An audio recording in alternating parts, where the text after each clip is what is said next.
Bonjour à tous, c'est Dexor. Alors aujourd'hui je vais vous montrer comment on peut installer Windows 98 depuis le réseau. Alors tout d'abord il faut fabriquer une disquette de démarrage réseau, ce qu'on va faire juste après. Donc ce qu'il vous faut d'abord c'est une carte réseau, moi j'utilise une 3Com comme celle-ci, donc voilà, avec une ROM qui fait le PXE. Ensuite il vous faut un serveur PXE évidemment, mais ça je vais pas vous montrer parce qu'il y a plein de tutoriels sur internet sur comment faire tout ça. Moi personnellement j'utilise un Raspberry Pi pour ça. Ensuite il vous faut un serveur de fichiers accessible depuis MS-DOS. Donc ça aussi c'est mon Raspberry Pi qui le fait avec Samba.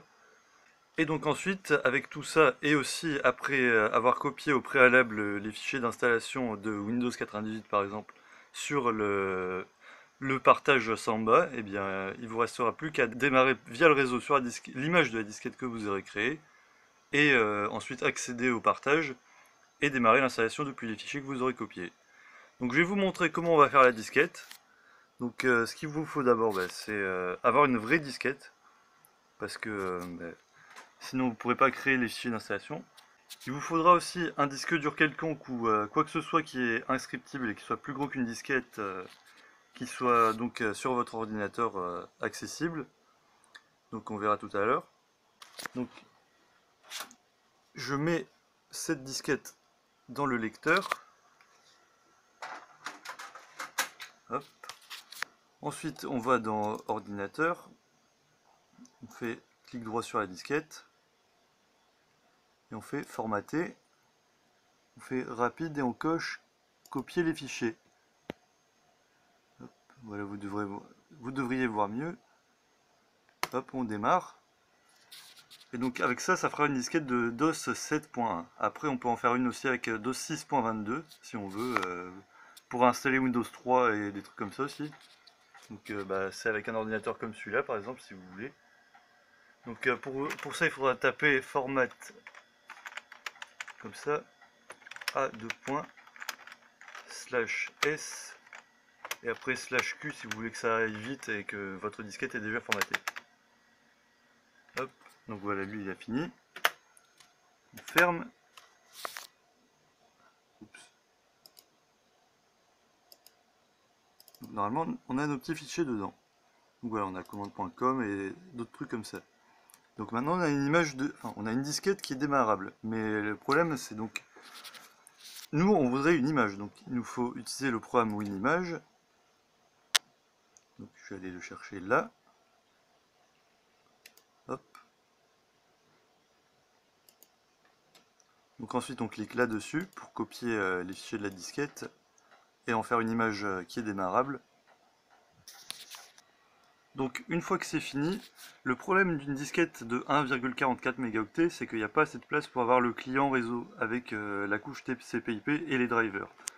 Donc ce qu'on peut faire du coup, parce que évidemment quand on boot en réseau, on n'est pas limité par la taille de la disquette, on peut faire image, change format et mettre en 2,88 mégas. Donc voilà, maintenant on a une disquette qui fait 2,88 mégas. Donc si on enregistre par exemple ici, en non compressé, sur le bureau, et que par exemple on l'appelle netboot, c'est bon. Donc si on va sur le bureau, il est là, si on regarde bien, elle fait bien 2,8 mégas. Donc c'est que notre disquette est bonne.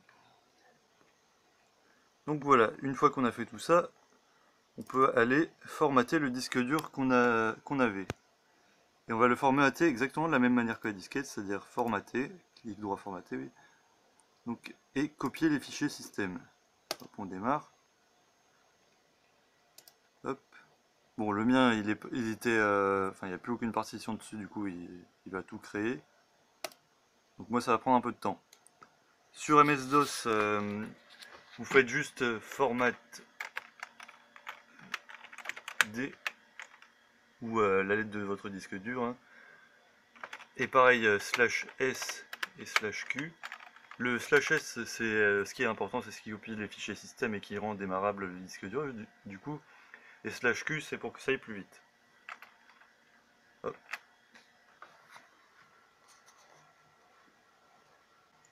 Donc voilà.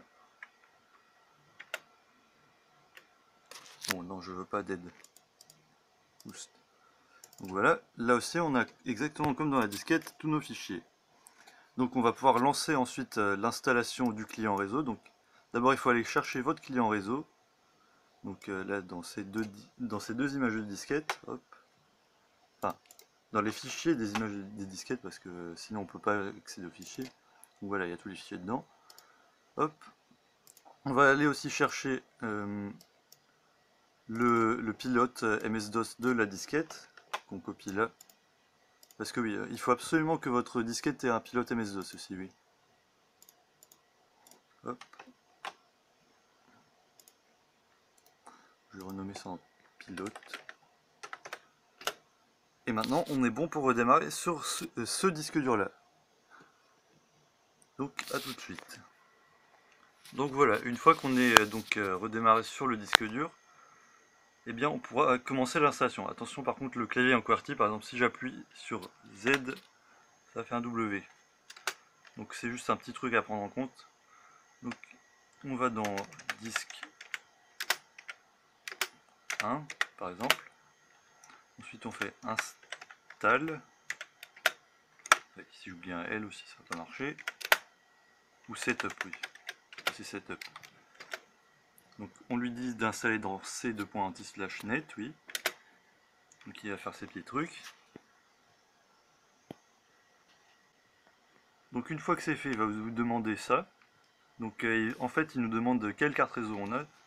On n'a aucune de celles-là, enfin en tout cas moi j'ai aucune de celles-là parce que j'ai une carte réseau en PCI. Donc on va lui demander d'aller chercher le pilote ailleurs, et donc moi j'avais mis le pilote dans pilote. Hop. Voilà, il m'a trouvé le pilote qui va bien. On dit oui. Ensuite moi je suis Dexor. Donc là vous mettez votre nom d'utilisateur. Et ensuite il va falloir changer un truc, c'est ici, il va falloir aller là-dessus, faire remove et mettre TCP/IP à la place, parce que sinon vous ne pourrez pas accéder au client Samba. Enfin, pour moi c'est un client Samba, après si c'est un client Microsoft, je pense que NetBEUI, enfin ça s'appelle comme ça il me semble, je vais aller voir. Hop. Voilà, si vous avez un truc Microsoft, je pense que ça marche, mais je préfère toujours utiliser TCP/IP. Voilà, donc c'est correct. On fait oui. Il va nous demander le disque 2. On lui donne. Hop. Il fait encore ses petits trucs. Et il a fini. Donc on redémarre. Donc ensuite ça redémarre, ça affiche toujours ce logo, mais c'est pas grave.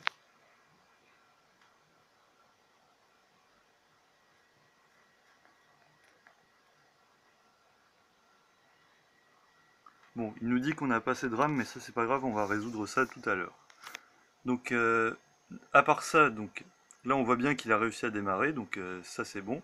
Parce que si jamais c'était pas le bon pilote, là il afficherait pas du tout la même chose, il afficherait déjà une erreur à partir de ce niveau-là, et là il commencerait à râler et tout. Donc voilà, donc on peut redémarrer sur Windows. Donc à tout de suite. Donc de retour sous Windows, donc maintenant on a notre disque dur D avec notre installation du client réseau ici. Donc ces fichiers là, on n'en a plus du tout besoin. Par contre on va avoir besoin de autoexec.bat qu'il a créé et du config.6. Donc, mais par contre d'abord oui, il va falloir les modifier. Donc à cause du problème de RAM.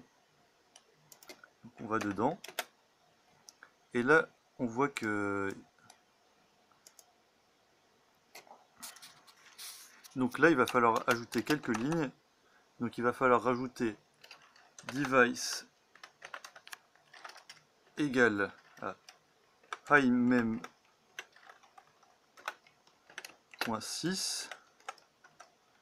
sys, pardon.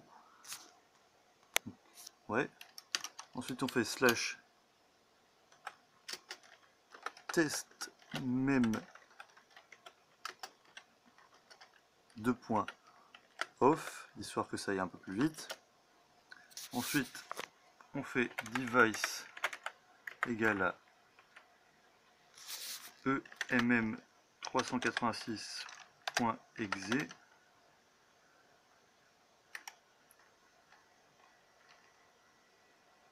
avec NoEMS et grand I égale à B000-B7FF.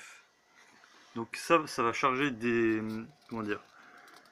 des utilitaires qui vont permettre de libérer de la RAM dans les 640 kilooctets que DOS que les applications savent utiliser de base. Donc, et donc ça, oui, ça va permettre d'utiliser la mémoire haute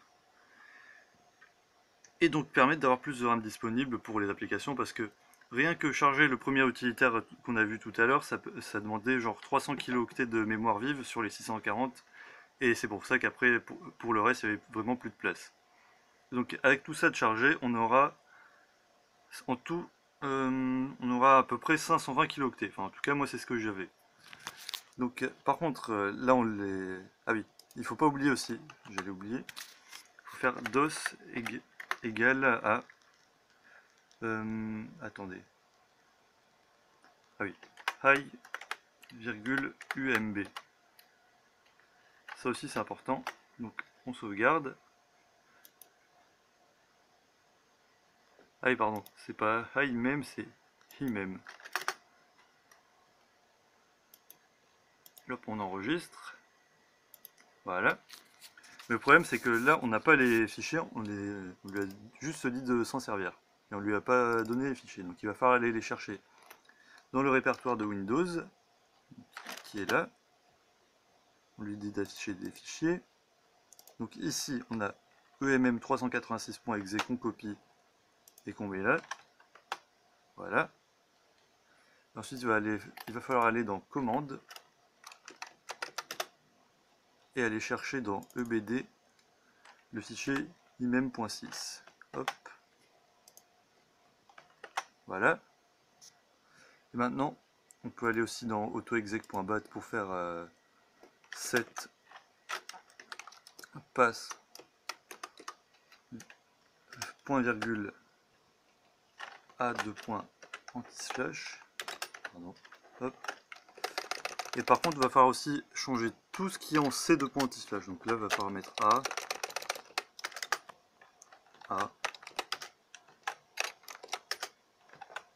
etc.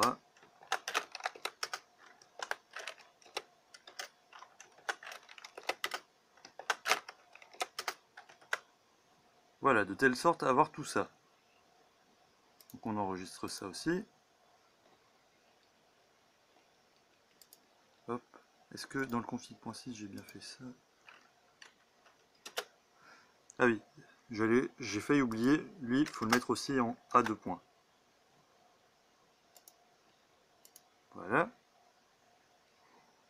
Allez, je pense qu'il vaut mieux mettre aussi la lettre devant pour E2.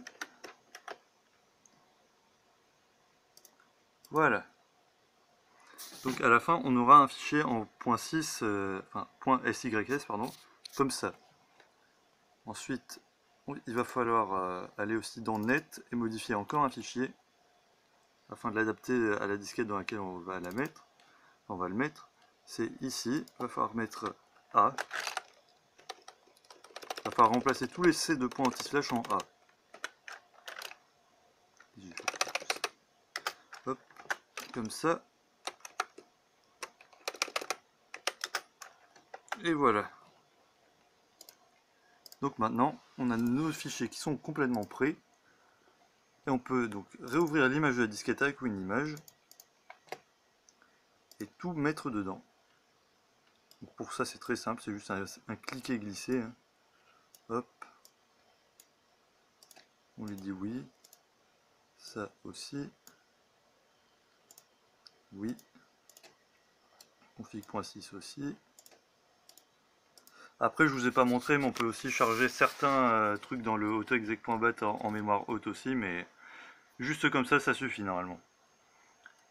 Après, vous pouvez faire vos propres tests. Aussi, vous pouvez voir que, par exemple, dans l'image, on a encore 1,127 mégas de libre, ce qui est vraiment très bien. On a de quoi mettre pas mal de petits fichiers. Par exemple, moi, dans mon image, j'ai mis Cabe, évidemment, pour avoir un clavier AZERTY. J'ai mis Format, j'ai mis Fdisk, 6 et tout ça, bon. Bref, vous voyez ce que je veux dire. Donc c'est tous les trucs qu'il y a dans Windows Command, donc des programmes genre justement le format, Fdisk, enfin donc, ce dont je parlais. Donc si jamais vous faites une image de DOS 6.22, par contre il faudra aller les chercher dans DOS. Donc voilà, tous les petits programmes ils sont là-dedans, juste pour info. Donc voilà, normalement notre image maintenant vous pouvez l'enregistrer et elle est prête. Et donc si vous savez faire un serveur PXE, il ne vous reste plus qu'à la mettre dans les images bootables et vous n'aurez plus qu'à démarrer dessus. Donc je vais vous montrer ça. Donc voilà par exemple mon menu PXE. Donc vous pouvez voir que j'ai fait une image pour DOS 6.1 et une image pour DOS 7.1. Donc là on a fait celle de DOS 7.1, donc je la lance évidemment. Donc là il y a tout qui se lance correctement.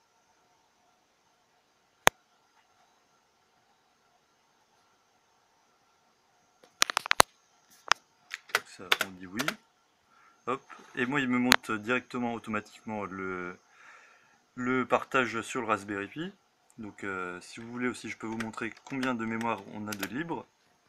Donc là vous pouvez voir que j'ai 516 kilooctets de libre. Donc c'est vraiment pas mal, on peut lancer pas mal de choses avec ça, dont l'installateur de Windows. Ensuite du coup, je vais vous montrer aussi par exemple que je dis pas des cracks et que c'est bien la même chose. Config.sys.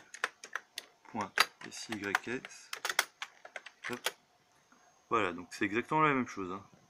À part que moi j'ai même pas mis le test, comment on dit, enfin je sais plus, enfin le truc pour passer le test de la mémoire de IMEM. Donc voilà, on peut quitter. Donc maintenant je peux aller dans F, vu qu'il s'appelle F. Donc je sais pas, par exemple on peut très bien aller dans des programmes puis lancer d'autres trucs. Hein. Il n'est pas limité seulement à l'installation de Windows. Par exemple on peut lancer Norton Ghost, qui permet de cloner des disques durs très facilement. Donc comme ça, on n'a même pas besoin de toucher au disque dur d'un ordinateur qu'on pourrait venir, enfin, dont on vient de récupérer l'ordinateur. On peut juste démarrer sur le réseau, sélectionner le disque, donc par exemple lui, et ensuite le mettre sur le partage pour sauvegarder les données du disque dur. Donc c'est plutôt pratique. Donc oui, moi je vais quitter, je ne vais pas faire ça. Je vais vous montrer donc comment on installe Windows. Donc ici, on a le contenu du CD de Windows 98 avec install.exe et donc je peux le lancer. Donc là il vérifie mes disques durs. Donc vous allez voir, ça marche parfaitement. À savoir que là, donc quand il aura redémarré, il va vous redemander un pilote parce que le problème c'est qu'en fait quand il redémarre, et après il n'a plus accès au réseau parce que le réseau il est accessible seulement quand vous êtes démarré depuis la disquette. Et donc soit vous êtes dans deux cas, soit la carte réseau est supportée de base par Windows 98 comme pour moi, soit elle ne l'est pas et donc il vous faudra d'abord vous munir aussi du driver pour Windows, enfin configurer vos fichiers de Windows pour que Windows voit le driver de base. Ensuite, le problème de Windows, c'est qu'il n'installe pas le TCP/IP tout seul durant l'installation là. Et du coup, il faudra juste lui dire de changer la configuration et lui dire de supporter le TCP/IP. Et après, ça remarchera. Donc voilà, à part ça, l'installation, elle se déroule jusqu'au bout. J'ai déjà essayé. Donc je vais pas tout vous montrer, évidemment, parce que c'est un peu long. Et donc, voilà. Donc je vous dis salut à tous et à la prochaine.